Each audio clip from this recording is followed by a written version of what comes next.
Toutes les âmes n'ont pas les mêmes possibilités. Les unes sont fortes comme le fer, d'autres aussi faibles que la fumée. Les âmes orgueilleuses sont comme la fumée. L'ennemi les pousse ici et là, comme le vent qui souffle de côté et d'autre, car ils n'ont pas de patience et se laissent facilement tromper par l'ennemi. Les humbles, par contre, observent les commandements de Dieu. Ils bâtissent sur eux comme sur le rocher de la mer sur lequel viennent se briser les flots. Matthieu 7, 24. Ils se sont abandonnés à la volonté de Dieu et le Seigneur leur donne la grâce du Saint-Esprit. Celui qui vit selon les commandements dans son âme à toute heure, à tout instant, la grâce de Dieu. Mais il y en a aussi qui ne perçoivent pas la venue de la grâce. Celui qui a fait l'expérience de l'amour de Dieu dira « Je n'ai pas observé ce commandement ». Même si je prie jour et nuit et que je m'efforce de grandir en toute vertu, je n'ai pas réalisé ce commandement de l'amour de Dieu. Je l'accomplis parfaitement à de rares moments seulement. Par contre, mon âme veut demeurer continuellement dans l'amour.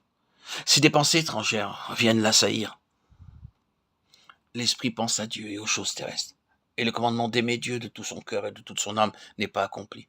Si par contre l'esprit tout entier est en Dieu et n'est habité par aucune autre pensée, le plus grand commandement peut être réalisé, mais ne l'est pas encore absolument.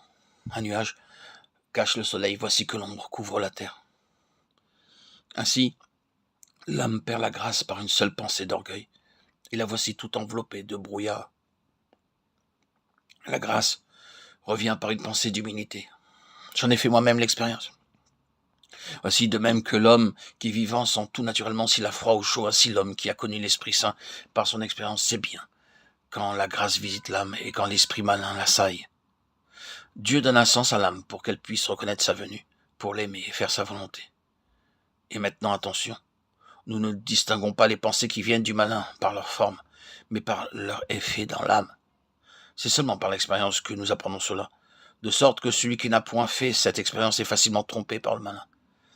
Si tu t'aperçois d'une lumière qui naît en toi ou t'environne, prends garde.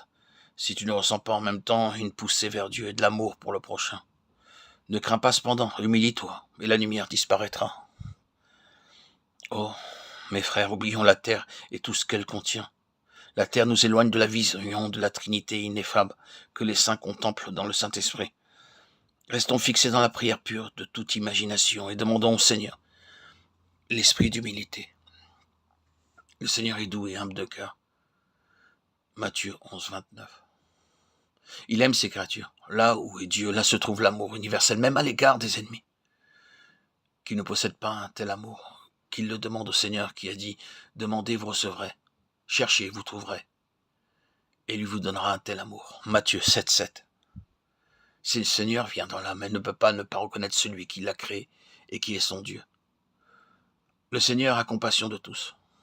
Aime les hommes à ce point que tu prennes sur toi le poids de leurs péchés, car il veut que nous aussi aimions également nos frères.